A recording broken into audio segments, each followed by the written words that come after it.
Good evening, everyone, and welcome to our ATSE seminar this evening on disruptive defence technologies.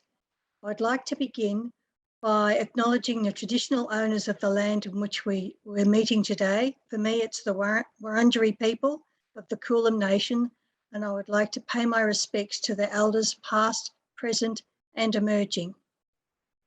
This evening, we've suffered a disruption this afternoon, but I think we've got an excellent seminar with two very well-credentialed speakers to speak to you tonight. So the way the seminar will work is that we will have both speakers give their talks, and that will be followed by a Q&A session at the end for both speakers. So our first presenter this evening is Dr. Stuart Cannon. Now, Stuart is a luminary in naval architecture. His work has had a positive impact on the safety of ships at sea, both nationally and internationally, both for defence and in the other maritime arena. But that's not why he's speaking tonight. He's speaking this evening because of his current role as the Chief Technology Officer for Innovation and Strategic Research within DST Group of Defence. And his role is to provide, he's responsible for providing the direction for all Defence's innovation initiatives. So without any further ado, I shall hand over to Stuart to begin his presentation. Thank you, Stuart. Thank you very much. And good evening, everybody. And thank you for giving me this opportunity to talk to you this afternoon. If you were expecting Katerina, she does apologise, and hopefully I can make the presentation interesting for you. So the question posed is, what is the Australian Defence Organisation doing, and how is it enabling innovation so that our Australian Defence Force is kept up to date with modern technology? To set the scene first, you can see here that Australia is a very large country. It's overlaid on Europe on one of those pictures and overlaid on America in the other of those pictures. So it is a very big country. However, the population of Australia is very, very small, and therefore the amount of money that we can throw at defence innovation is perhaps small. But what we can do is throw brilliant minds at the innovation and science and technology problems. And over the past number of years, we've had some great successes in innovation. You can see here a colleague that some of you may know is David Warren. In the 1950s, he was involved in the analysis of an aircraft crash investigation and thought it would be great if he could hear what the pilot said before the crash occurred.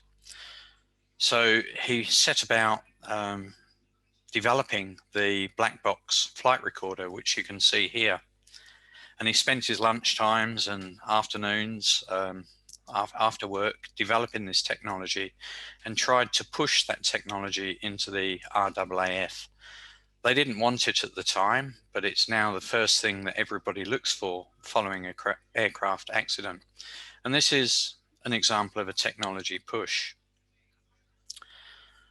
A demand pull from the Australian Defence Organisation is the Jindalee Operational Radar Network. This is a very large radar network that scans the northern approaches to Australia and enables us to identify and track illegal fishermen, illegal immigrants, as well as commercial and military surface platforms. And this is a demand pull where the Defence Organisation wanted a capability and asked Defence to establish it, and a lot of DST technology is supported here. Now, back in 2016, the Australian Department of Defence released a series of documents, the Defence White Paper, the Integrated Investment Program, and the Defence Industry Policy Statement. And in these three documents, they first established some defence innovation programs. And there were two programs listed there. The first was a new program called the Next Generation Technologies Fund.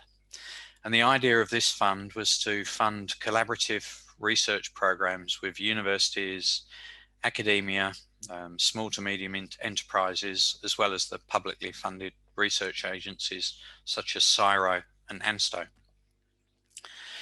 And this program amounted to $730 million over a 10-year program. The other program was the Defence Innovation Hub. And this program was to fund collaborative, innovative programs, again, with small to medium enterprises and defence primes, to deliver innovative concepts to the department. And this program amounted to $650 million over the 10 years. And those programs have been successful. But last year, the department released two new documents, the Defence Strategic Update and the Force Structure Plan. And in these documents, they really articulated the increased strategic competition in the Indo-Pacific region towards the north of Australia. And they also suggested that the militaries in that region were modernising their capabilities significantly. And we had to respond to this. And so these documents, one of the things they did was articulate the greater emphasis on the role of innovation, science and technology and their use. And to that end, the Chief Defence Scientist is now a capability manager for innovation, science and technology within the Defence Organisation. To give you an idea of the growing importance, an extra $3.7 billion has been invested over the next decade. So the Next Generation Technologies Fund, which was $730 million over the 10-year period, has been extended for another decade, and the amount of investment has gone up to $1.2 billion. The Defence Innovation Hub has increased as well, and the remainder of the money is aimed at supporting some defence research infrastructure, which includes supercomputing. So how's the Department of Defence responding to this? Well, one of the things that it has done is release this More Together strategy. This is the first time that the Department of Defence has released a strategy for defence, science and technology for the whole of the S&T ecosystem. Previous strategies were aimed at Defence Science and Technology Group and how they would grow over the next period. This is aimed at the whole of the S&T ecosystem. And it's really, through its title, suggesting that we can do more together if we enhance all of the capabilities of the scientists and innovators in Australia through collaborative partners to create greater impact for defence. So we talk about focus, which is really focusing on some problems that we're facing. If we use the whole of the S&T enterprise to deliver against those problems, that will produce scale, and this will hopefully lead to significant impact for the department in the future. If we look further into the strategy, we see there's three strategic pillars. The first is a One Defence S&T capability. And what this really is really saying is that when the Department of Defence has a problem, has a challenge that needs new S&T or some new innovative ideas to solve that challenge, then we will pass that challenge to the most appropriate people. It may be that we pass it directly to the university sector where they can address the challenge at hand. We may pass it to the PFRAs such as CSIRO or the Bureau of Meteorology. Or if it needs to be done in-house for some security reasons, then maybe it's done within Defence Science and Technology Group. The second of the pillars is about supporting the growth and establishment of defence infrastructure, research infrastructure to power innovation. And we're doing that through a number of precincts, assisting with the development of a number of precincts in a number of cities, and also providing a new supercomputer facility that people can use. And then the last pillar is about growing those people, making sure they've got a collaborative culture, making sure that the people in the universities and the PFRAs and industry all understand the needs of the Department of Defence and share the security concerns in order to deliver these future projects.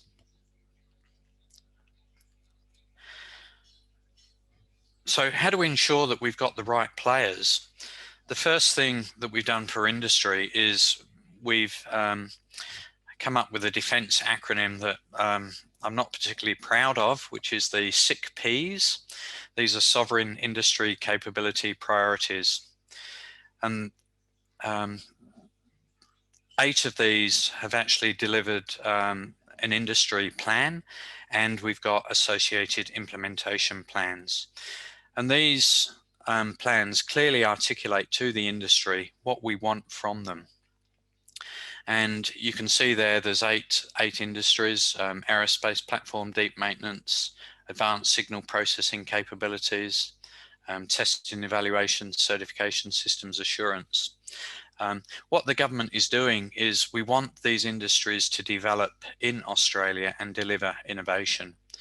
We want them to build their industrial capability.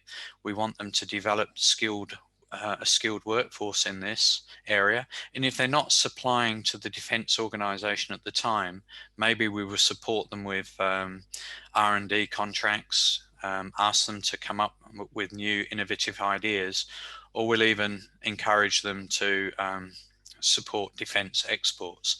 So they're industries that we need in Australia. To support that, we've got the university networks, and each of the states have a university network that links all of the universities together. And we've also got discipline-based networks. So if we want to address a problem that's looking at modern propulsors for submarines, we may get some experimental hydrodynamics done at one university in one state, numerical modelling done in another state, some of the engineering analysis in a third state, etc. So we can link all of those universities together to come up with assistance in addressing the problems that we've got. All of the universities are under a defence science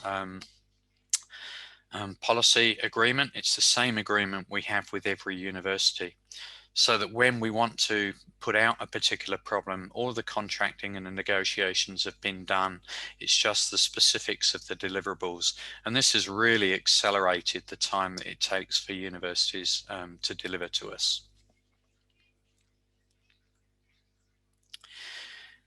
You can see here a couple of the deliverables for the defence infrastructure.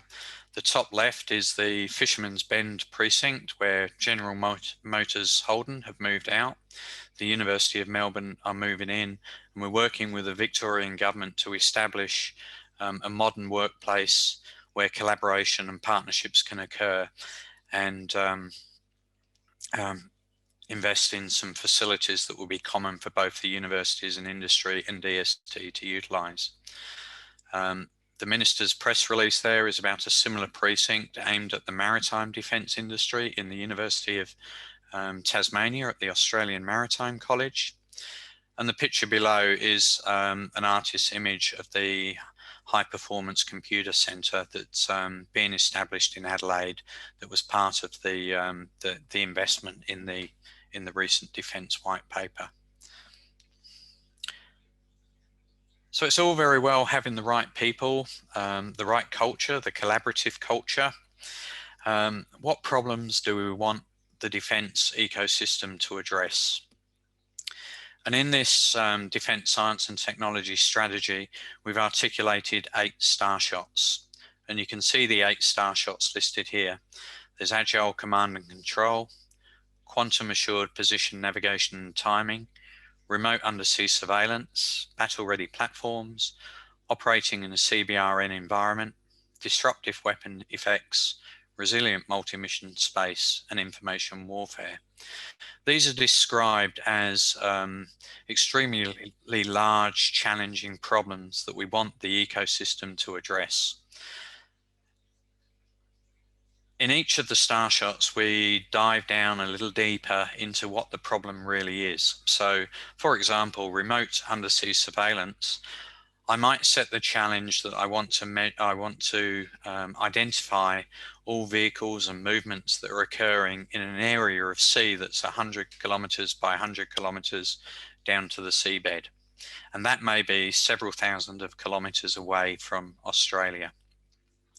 So the types of questions posed are, what are the sensors that I could put out there? And maybe the universities would help us with the sensors.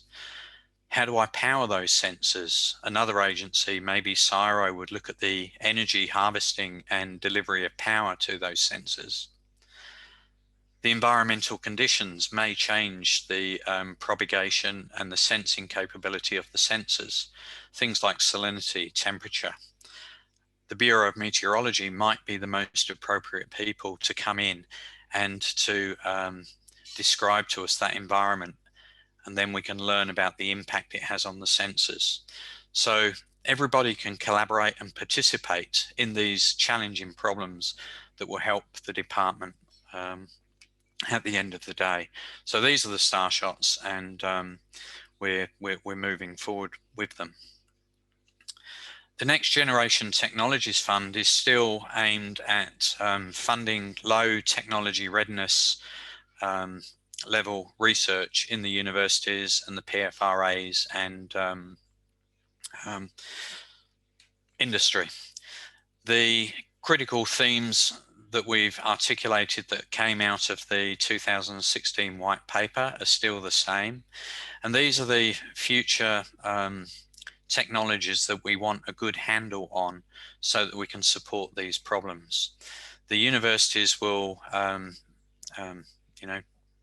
deliver the R&D activity, and that will hopefully provide a steady pipeline of scientists and engineers that have the competencies to address these problems we need in the future. We use a number of different collaboration vehicles to work with the universities. We've got a Defence Collaborative Research Centre. We support Australian universities joining the American MURI program so that we can get leverage from overseas participants. Industry is supported with the Small Business Innovation and Research and Development program. And last year, we also introduced the Industry Competitive Evaluation Research agreements for industry. Technology foresighting I'll come to in a minute, if I may. And we've also got a Defence Research Accelerator program that is based on the good work that CSIRO did for On-Prime. So there's a number of mechanisms that we can encourage collaboration and engagement with.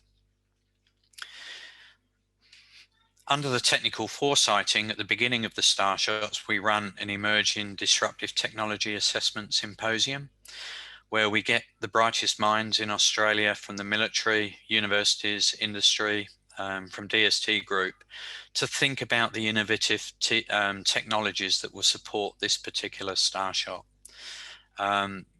No ideas are barred, and game-changing technology is discussed, and then it's how do we get there? Where do we need to give the research agreements and the innovation funding to develop these ideas? This all comes together in a very complicated picture like this, where we're using design thinking. So the Next Generation Technologies theme across the bottom there is the low TRL level, and the Star Shots move up the technology readiness level to hopefully go into defence capability. The launch pad is an experimental process that we do under the design thinking approaches, and any good technologies that we like, we will pull out as a capability acceleration project to deliver into defence capability very quickly. And this is also supported by single service innovation programs and the Defence Innovation Hub, where industry can push their technologies forward. This is just an example of one of the things that they've been doing, using autonomous vehicles to sense the environment and pick up data on our approaches to Australia. So hopefully this will provide the engagements, the partnerships that will lead to outcomes. Now, we've just had a brief discussion about COVID. This ecosystem has worked very successfully during COVID-19. We charged some of the networks that we've got, the industry that we've got, to look at how we could change non-invasive ventilators into invasive ventilators for COVID, should we need them. We spoke with companies that were doing 3D manufacturing for face shields when they were deemed an effective method for holding COVID. And we've used a lot of the analysis to support the modeling of COVID over the years. So if you want any more information on these things, these are the links to the strategy and the annual report on our innovation program. And on that note, I will finish there and pass over back to Janice. Thank you, Stuart, for a really comprehensive overview of what's a huge program with eye-watering amounts of money attached to it. What I would like to do now is to introduce our second speaker, who is Kristen Raby. Now, Kristen is a high flyer in both the figurative and literal sense of the word. She's been a test pilot, very interesting, but that's, again, not why she's here this evening. She's here this evening as the General Manager of Operations for Nova Systems. And without any further ado, I shall pass over to Kristen to talk to you. Thank you. Thanks, Janice. And thanks, Stuart. Unlike Stuart, I don't have exciting slides to look at, but I'm really keen, I guess, to go through first talking to you a little bit about myself, a little bit about Nova Systems, and then I guess focus on what I see as a pretty unique opportunity for Australian industry and academia and government that's been born out of the disruption that I'm suffering from in Victoria tonight, but that we've all, I guess, undergone over the past 18 months. As Janice said, I'm the General Manager of Operations for Nova Systems, which is a 100% Australian owned and operated professional services firm that's about 21 years old now, or just over 21 years old. And I've been working for Nova Systems for about 15 years. Prior to that, I spent 13 years in the Canadian Forces as an aerospace engineering officer, where I was also given the opportunity and selected through competitive process to attend test pilot school in Epinal, France, and underwent training as a flight test engineer. Now, what that meant is that when I came back to Canada, I would be able to support design, development, and testing of fixed wing capabilities and capability enhancements for the Canadian Forces. But what it really meant from a fun perspective was that I got an experience where I was able to fly in and support test activities, performance handling, qualities, and systems testing on about 30 different aircraft, fixed wing, rotary wing, gliders, unpowered aircraft. And it was really probably the hardest course I've ever attended. Also, it was done in French, but it really was the foundation for what I would say is my love of and love for what Stuart described as sick P, but for test and evaluation as a capability and supporting test and evaluation activities when I was in Canada, and then when I moved to Australia 15 years ago. I started with Nova Systems, and one of my first roles as a consultant in Nova was the introduction into service of the Armed Reconnaissance Helicopter platform and training system, which included the full flight mission simulator. As a program, built and produced in Australia, and a capability that really was a new capability by all accounts for the Army or Army Aviation to take into service. It was just a trial by fire for me to understand Australian operations and a new set of stakeholders, but really also introduce a really exciting cutting edge capability into service for Army and Army Aviation. About 10 years ago, I moved to Melbourne, and at that time we were a very small operation. Nova Systems had a very small operation in Melbourne, but in those past 10 years now, we've grown to be a team of about 100 consultants, I'll call them STEM professionals with pedigrees in test and evaluation, certification, systems assurance. We've also got quite a interesting pedigree, I guess, in products in the geospatial domain and arena as well. And nationally, Nova Systems, we're about 700 strong in terms of workforce. And there again, we'll say that we're the smarts behind the solutions, but as a professional services firm, it's less about management consulting and really about putting really skilled and capable individuals into the heart of capability acquisition in defense and defense industry across maritime, air, and space domains, as well as support to government clients, essential services, and I guess defense industry and industry outside of the defense arena in delivering solutions. So as Stuart said, working in the defense arena, it really is about delivering capability into defense, building and growing Australia's sovereign industry. And I think, certainly over the last 18 months, but since coming to Australia, it's really figuring out the way that we work together in a united way and a collaborative way.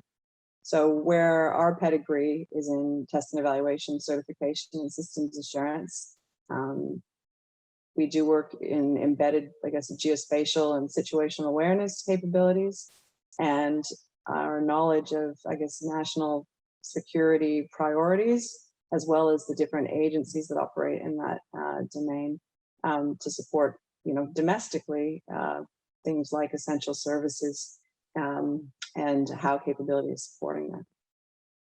So in the acquisition arena, and I suppose within the defense domain, a lot of what Nova Systems does and a lot of what my experience, I suppose, has been in working in defense and defense industry is fielding new technologies or cutting edge technologies in a way that's going to support enhanced capabilities to the end users, to the operators.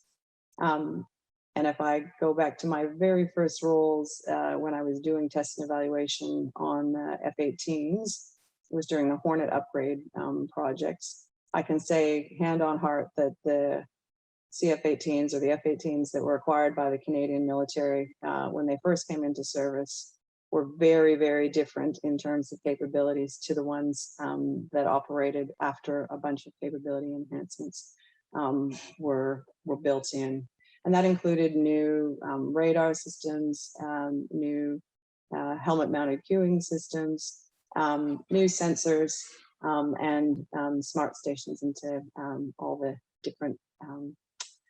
different stations on the undercarriage of the platform. So I think that's a little bit myself and a little bit about Nova Systems. So I just want to also pull a thread that the Starshots program, in my mind, has really brought to the forefront, and that's relevant to defense industry and indeed STEM professionals in academia, in government, and in our really capable network or ecosystem of small to medium enterprises that work in the technology space. And that's the definition of sovereign industry capability. And sovereign's kind of a weird word, and it probably sounds even stranger coming from me, who does not have an Australian accent. So what does sovereign capability mean? And I think over the last 18 months, and in some of the examples just illustrated, it means not just jobs and opportunities in Australia, but it means solutions and capabilities that are designed, developed, and delivered by Australia, owned by Australia, and in a secret, well, I guess not so secret, but controlled by Australia. And the PPE example is a great example where there was a need, an immediate need, and a need that, you know, the supply chain or extant supply chains or our national stores did not have enough to meet our need. And PPE was one of those things that really was at the forefront of our response as a nation to the COVID pandemic. And it's a once in 100-year occurrence that we're all currently living through. But what it did show quite quickly is that through collaboration between government and industry, manufacturing and grants, 54 million face masks, I think, was the first one to go into the national medical stockpile. That was a huge procurement process, and it highlighted that there were vulnerabilities in our supply chain because we did not have that domestic capability to be able to draw upon. So Australian industry and academia and government were able to pivot, and we boosted domestic manufacturing capability and capacity. Now, at the same time, I think that presented some pretty unique challenges. So not only, you know, what is accelerated because it was a priority for Australia to meet our domestic requirements, not only to ensure that we had supply, but we wanted to make sure that what was being produced was fit for purpose, fit for Australian purpose. And insofar as individual pieces of equipment were concerned, could demonstrate that they meet the standard that's required. So we are confident that what we're putting on the faces of our frontline essential workers, or, you know, to protect and respond to the COVID crisis, is going to do the job. And I think that highlighted as well why test and evaluation is one of those sovereign industrial capabilities and priority areas that will continue to be an area of focus for Australia, because we want to make sure that there is an ability to qualify or know that what we've built or what we've bought is going to be fit for purpose and safe to operate, meet our needs when the capability is fielded. I guess the other part of that story is the vulnerabilities that we have in our supply chain. So what that meant is that there are and have been a number of federally funded initiatives to boost that resilience by either establishing or scaling businesses in Australia to meet that sovereign need.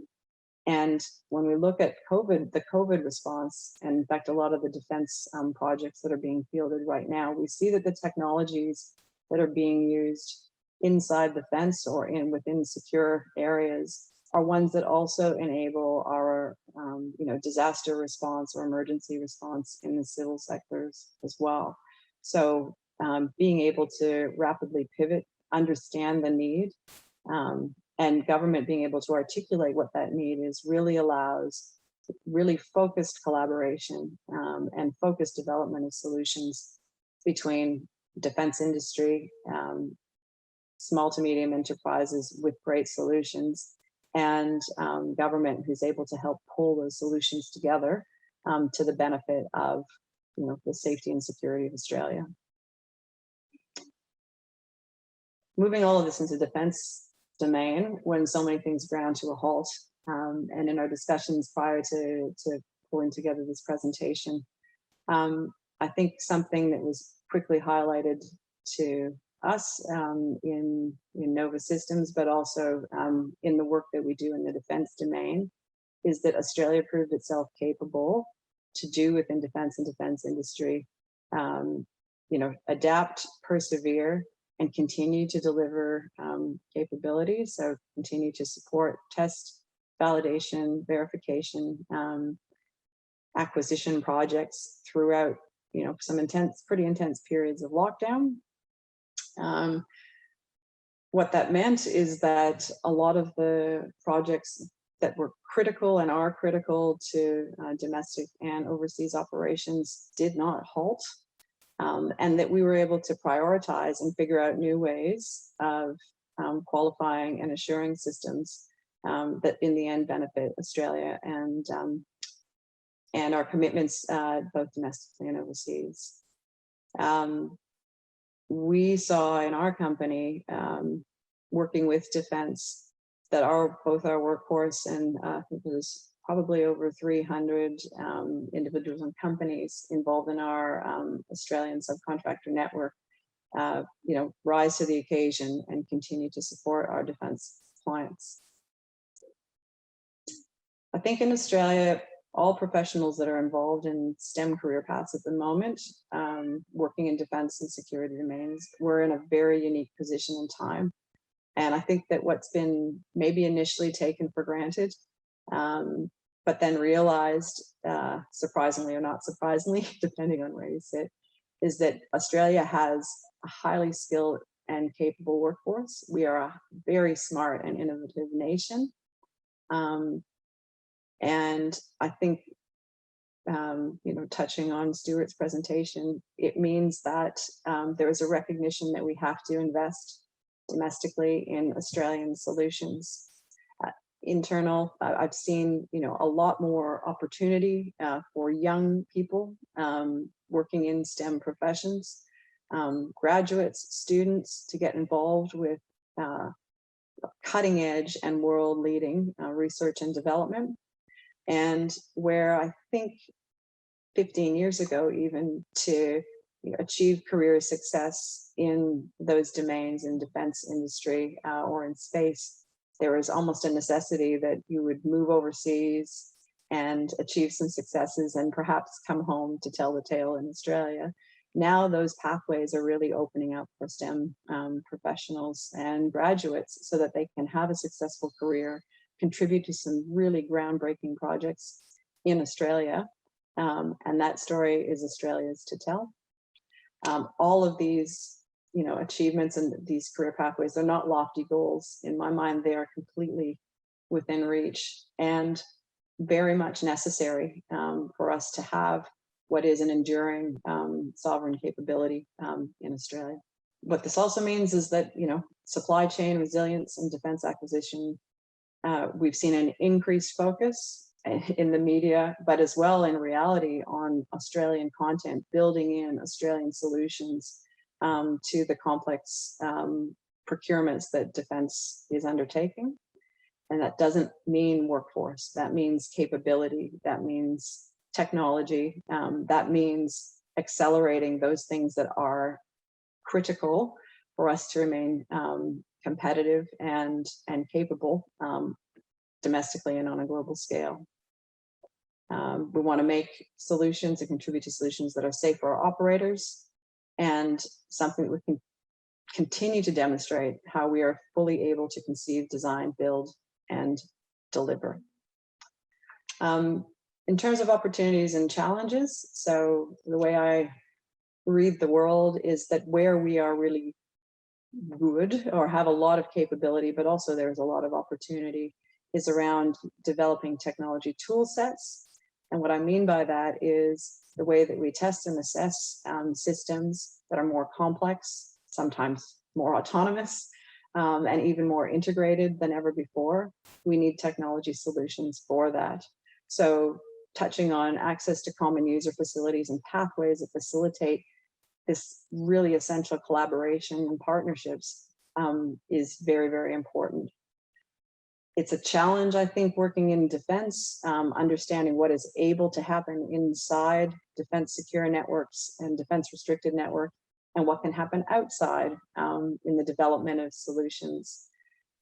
Whether that is, building onboard platforms that provide instrumentation and test equipment or capabilities, or health monitoring systems, integrating those into solutions, or using a tool set like model-based and systems engineering, to support the full capability acquisition and full design process and requirements validation process, which is very, very exciting. Allows us to model what ifs and really figure out whether the capability will be fit for purpose, not just component by component, but all up systems operation.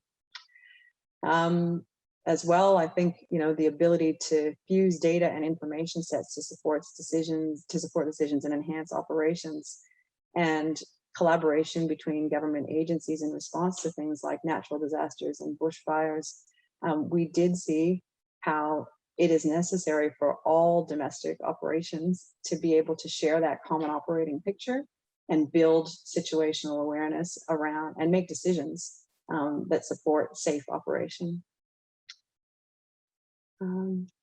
I guess finally, you know, SICP, sovereign industry capability, developing solutions and make connections. So the big challenge, I think, often when we talk about working in defense and defense industry and connecting what are, you know, extremely capable individuals and companies with the solutions in defense that need to be fielded, it's our responsibility as defense industry to help make those connections and maintain a level of integrity and independence when we are collaborating and partnering to develop those solutions. So what that means is, you know, design, development, bringing best of breed or best of country to the forefront when defense goes to market, I guess, and understanding when there is a need for integration of Australian industry capabilities into the solutions, that it's not just about headcount and workforce, it's really about Australian solutions on Australian platforms operating for the safety and security of Australia. I'll turn it over to you, Michael. Yes, thank you so much, Stuart and Kristen. And I'm Mike Edwards from Boeing Research and Technology here in Australia, and an ATSE fellow, and I'm going to help just facilitate a bit of Q&A here. But first of all, let me say thanks to both Stuart and Kristen and our audience for being so flexible and adaptable today. It's been quite the afternoon for all of us, both from a personal and professional perspective, but that's the way it is in the current environment. But yeah, thanks to everyone for scrambling a good session today.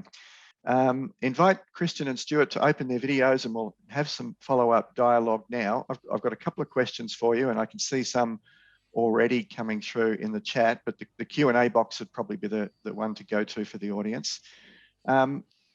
Stuart first, maybe, if I may.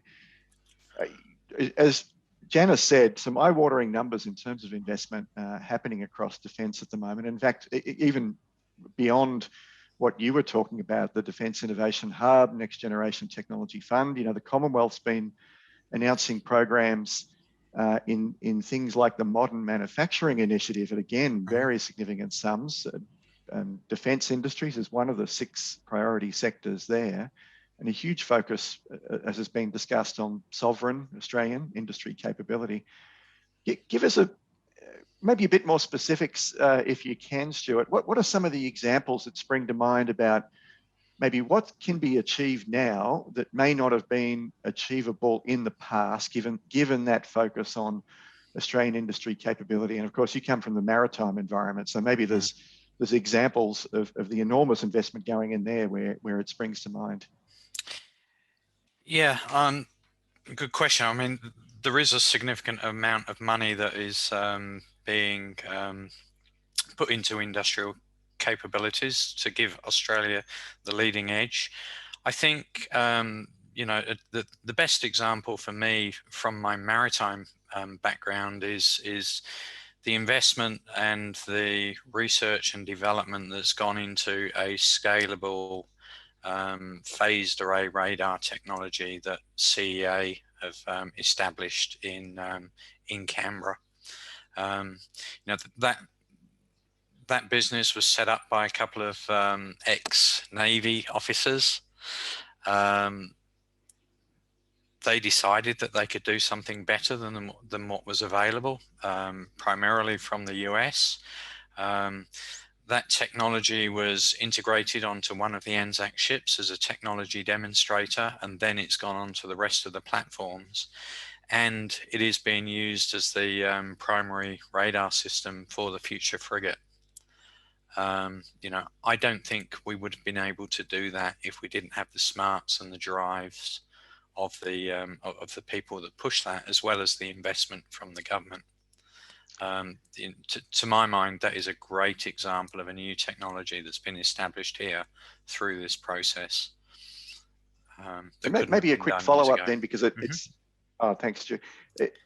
In the context of Ian Sayre's question, actually, Yep. are we nimble enough to be able to move at the pace required to get those sort of disruptions into the services? And maybe that's an example where you can talk to that. I think we are becoming more nimble and more agile. Again, if you look at the naval shipbuilding program, previously Australia had acquired and built a certain batch of ships, and then the shipyard sort of disappears and we reinvented it again. The submarine program is a rolling submarine program, and you know, if the first submarine is replicated in the last submarine, there'll be a problem. So we've got lots of injection points where we can put new technology into the platforms. Again, with the future frigates, 3 batches of 3 ships. Each of them should look very different and take on board some of the new technologies that are coming along. So it is a case of design the system. We know when we can integrate that system into something like a ship. And I think the mindset of the defence organisation and probably the Australian public have to shift away from platform-based effects that defence does and go to outcome-based effects. You know, so it's about being agile is about, can we sense the environment quickly? Can we, from our sensors, understand the operational environment? Can we then use artificial intelligence to decide what we need to do as a military effect? And then we need to take that effect on. So it's about the systems that go into the ships rather than thinking of the ship as a platform. And I think if we start to get that culture into the mindset of defence, the agility and being able to adapt quickly will occur. Okay, thanks. Any reflections, Kristen, on that dialogue? Well, absolutely, because I think the, you know, procurement or defence procurement, buying a hull is very different than buying a system of systems. So the hull will endure, and mechanically we need to be able to maintain and upgrade and refit hulls or platforms. But the smarts that go into it are really the point of difference. So absolutely, the first of or the first ship or the first tracked vehicle that comes off the production line will look very different to the vehicle that operates in service. Because there will be capability upgrades built into that. And that's where there's a lot of opportunity for Australian industry, I believe. Yeah, no, great comments. And I've been around the defence industry for a little while now, so I know that we can make an acronym out of just about anything. And we talked about 6 Ps there on the way through, sovereign industry capabilities and priorities. Just digging into those maybe a little bit more. Kristen, I mean, you've got a truly, obviously, global background experience across your career to date. Where are the areas, would you say, that Australian defence industry is most competitive on a global stage, based on your experience? Where are those strengths where we lead the world? To be honest, I can't think of anywhere we're not at the forefront. Does that make sense? I think that, you know, I'm still not from Australia. I wasn't born in Australia, and I've heard this tall poppy syndrome, like we're going to definitely take you down if you look like you're too good. But we compete and we contribute to all technologies on a global scale through people. So it's not organizations taking the forefront going, look what we can do, although there are some great examples of, you know, great companies that have made big contributions on a global scale. But our people, you know, our projects, what we're capable of delivering is world leading and cutting edge. I think we are not necessarily as aware of the impact that we can make on a global scale, you know, sitting domestically and looking around. But I think that certainly I've, you know, worked in and operated and contributed to you know, programs in France, in Canada, in the US, and in Australia.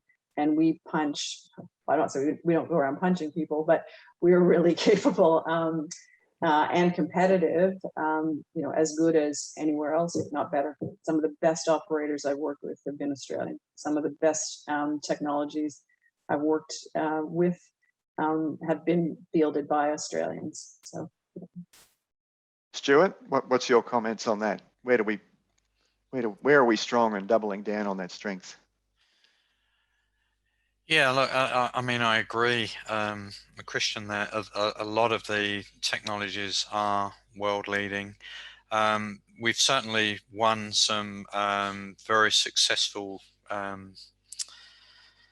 outcomes in terms of providing tools and techniques for countering improvised explosive devices in Afghanistan. I think the Australian developments and the Australian technology has been utilised by every nation that's been out there, so that's been a good example.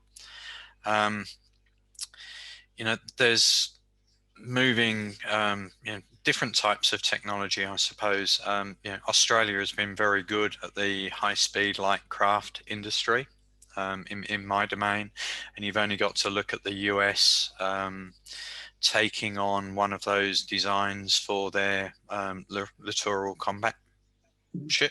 You know, is a good export from Australia. So yeah, there's a number of niche areas, and I think some of it's probably due to the fact that if you want challenging defence problems, come to Australia. You know, we've got a massive coastline, we've got you know, incredible variable climate conditions, etc. And these challenging problems do get addressed by very smart minds, and therefore wanting to be picked up by the rest of the world. Thank you. One of the areas that didn't come up in the discussion just then, but you did both mention it in your talks, is this inexorable trend towards more and more autonomous systems across defence. And of course, you know, makes natural sense in the context of keeping servicemen and women out of harm's way in a defence environment, a real game changer for the Defence Force. And Boeing ourselves here in Australia have been heavily involved in a whole host of autonomous systems development. No doubt a game changer for defence, will be for commercial in future as well. But maybe Kristen, as a former pilot, maybe current pilot too, I'm not sure, but and that sort of paradigm shift, how does an experienced pilot like yourself accept that move and taking the human out of the machine in the defence context? So, I mean, that makes me very sad, because but I think there is always going to be a role for humans in the loop. And just as I've got friends that are classic car enthusiasts, like there are things that are faster and smarter, but flying is something that, you know, as an aviation tragic, is something that I think people will continue to do. Again, I'll just draw a line to my experience on the armed reconnaissance helicopter, or even on the Hornet. I think a human can be a limiting factor, depending on what you want to do with the platform, but it can also be the heart. A human can also be the heart of the solution.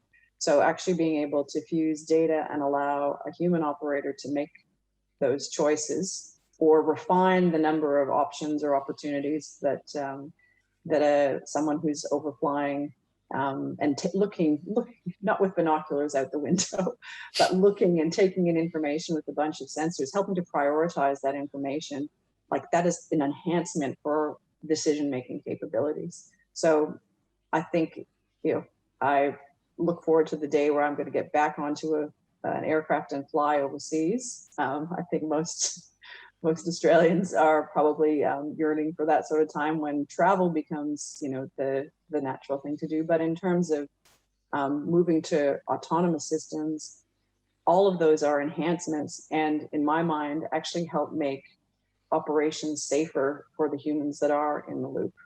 Right. You know, using UASs to look over the hill or see on the other side of the hill, rather than walking over the hill and experiencing what might be on the other side. I think, you know, for a soldier, that is a capability enhancement, but it also provides that extra layer of safety and security. So I'm not going to microsize myself so I can fly around on a tiny drone, but I do think there's still going to be operators in the loop, and with the experience and decision-making capability, situational awareness enhanced by those autonomous systems that operate in concert.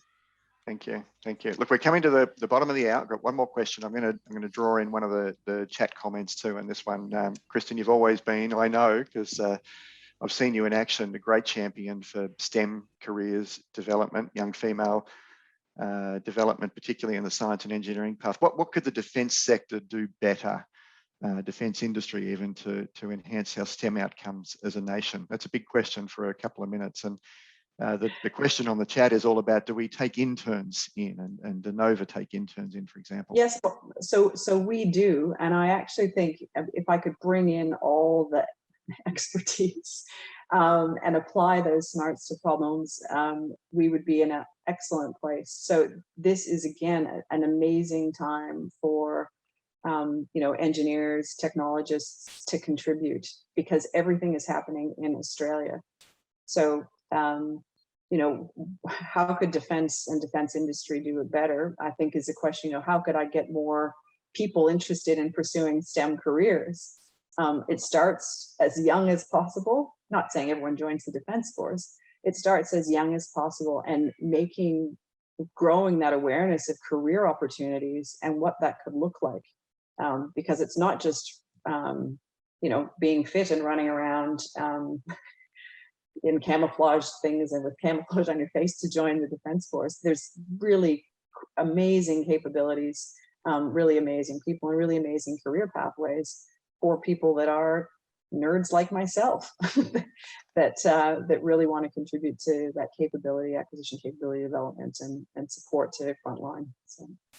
Terrific. Thank you. Look, thank you to both, but I'm going to hand back to Janice now and let you do a quick vote of thanks and wrap up. Appreciate it. Thank you all. Yes.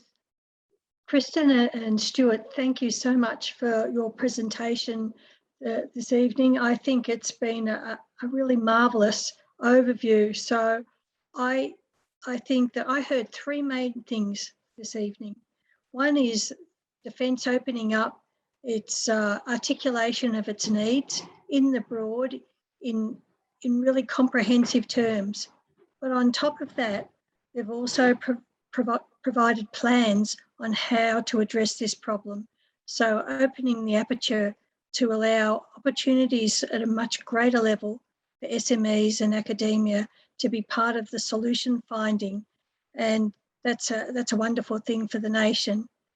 And then when Kristen is talking about some of the opportunities and the examples and the pivoting and the success that's provided by industry and the successful translation and commercialisation, I think is really very pertinent, and I think it gives us a whole lot of scope for further following up. And I think for those people who might not yet have had an opportunity to engage with defence and the ability to, and their ownership of wanting to engage with disruption at a whole variety of levels, I think that now is the chance to follow up with both Kristen and with Stuart into the future, and looking at those websites that are relevant to this topic. So thank you very much for your time this evening. I think you've given us an excellent overview. And Michael, thank you also for your facilitation of the Q&A session. Thank you.